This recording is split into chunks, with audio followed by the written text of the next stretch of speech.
The Lost Watch. My name is Grace. I am 72 years old now, but there is one story from my past that I will never forget. Many years ago, I worked for a very rich family. Their house was large and full of beautiful things. There were shiny floors, big windows, and soft chairs in every room. I cleaned the house, washed the dishes, and helped in the kitchen every day. Daniel was the father, Catherine was the mother, and Henry was their little boy. They were kind to me, and I loved working there. I thought I would stay with them for a long time. The family had many expensive things: silver plates, gold lamps, and old paintings. Catherine owned many rings, necklaces, and watches, but there was one gold watch she loved the most. She wore it every day and always smiled when she touched it. I knew it meant something special to her, so I was always careful when cleaning her room. One morning, everything changed. Catherine could not find her gold watch. She looked everywhere, in her room, the kitchen, and even in the garden. Then she asked me if I had seen it. I told her honestly that I hadn't. She looked at me for a long time without saying a word. I felt something heavy in my chest. That afternoon, Daniel called me to the living room. His face was serious. Catherine stood beside him, and little Henry hid behind her. Daniel said they could not find the watch, and that they did not know if they could trust me anymore. My voice shook as I tried to explain, but he told me to leave the house. Catherine said nothing. My hands were trembling as I packed my small bag. I walked out of that big, beautiful house with tears burning in my eyes. The sky was gray and the air was cold. I sat on the street with nowhere to go. I had lost not just my job, but also the people I cared about. That night, I slept on a park bench. My back hurt and my clothes were dirty. The next morning, I used my last few coins to buy a small piece of bread. People looked at me like I was nothing. I asked around for work, but no one wanted to hire an old woman with tired eyes and a sad face. My heart felt broken. Days passed slowly. I was hungry, tired, and lonely. I missed little Henry's laughter. I missed the warm kitchen and the smell of bread. I missed feeling like I belonged somewhere. One evening, as the sun went down, I sat alone near the park again. Suddenly, I heard someone calling my name. I looked up and saw Catherine running toward me. Her face was red and she looked worried. In her hand, she held the gold watch. She told me they had found it behind a big chair in the living room. It was never stolen. She said she was sorry, very sorry, and for not believing me.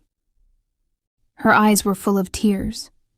She asked me to come back to work, but I couldn't speak.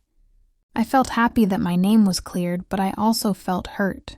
I thought about the night I spent in the cold and the pain of being accused. Trust is easy to break and hard to fix. I shook my head slowly and walked away. Catherine called after me, but I didn't turn back. I needed time to heal. As I walked through the dark streets, I saw a small bakery with warm light shining through the window. Inside, a woman was putting bread into baskets. I went in and asked if she needed help. Her name was Maria, and she looked kind. She said she and her husband, Tom, owned the bakery. She saw my tired face and offered me a small job cleaning in the mornings.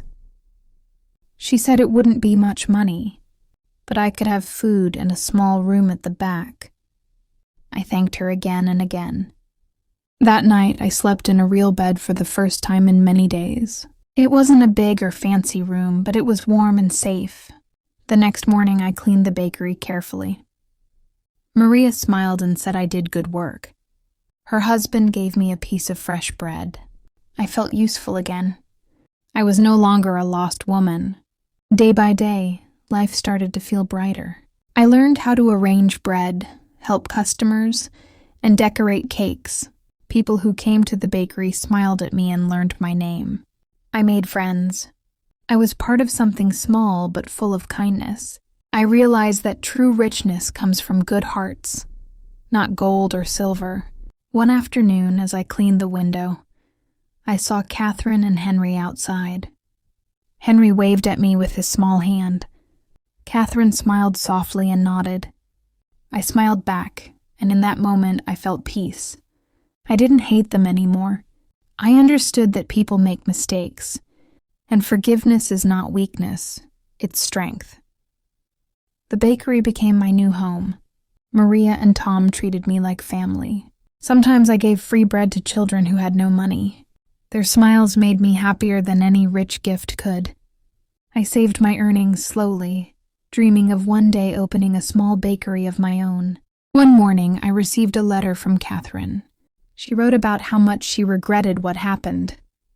She said she had learned not to judge people too fast. She told me Henry still talked about me and wanted to see me. I read the letter again and again.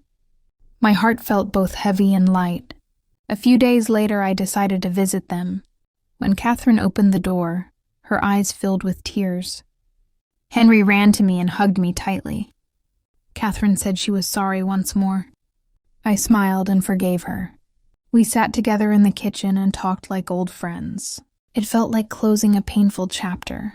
When I left the house that evening, the sky was golden and calm. I realized something important. Losing that watch changed all our lives, but it also taught us lessons we would never forget. Trust, forgiveness, and kindness are worth more than any piece of gold. As I walked back to the bakery, I felt light and free. The stars began to shine above me. I smiled and whispered to myself, sometimes losing something helps you find yourself again.